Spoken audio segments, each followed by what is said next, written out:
إذا زلزلت الأرض زلزالها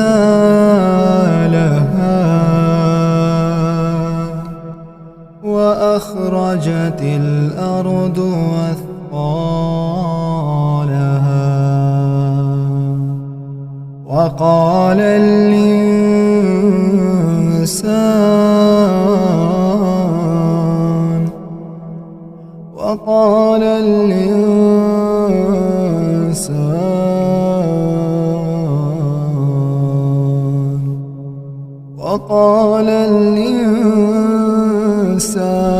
ما لها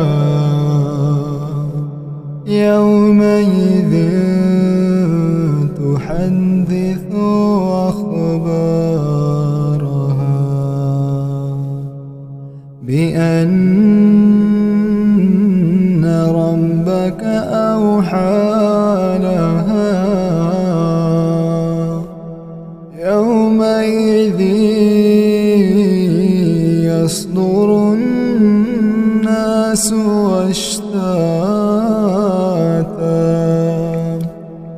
أشتاتا ليروا أعمالهم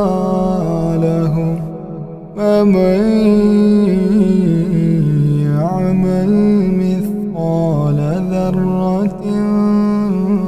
خيرا يره ومن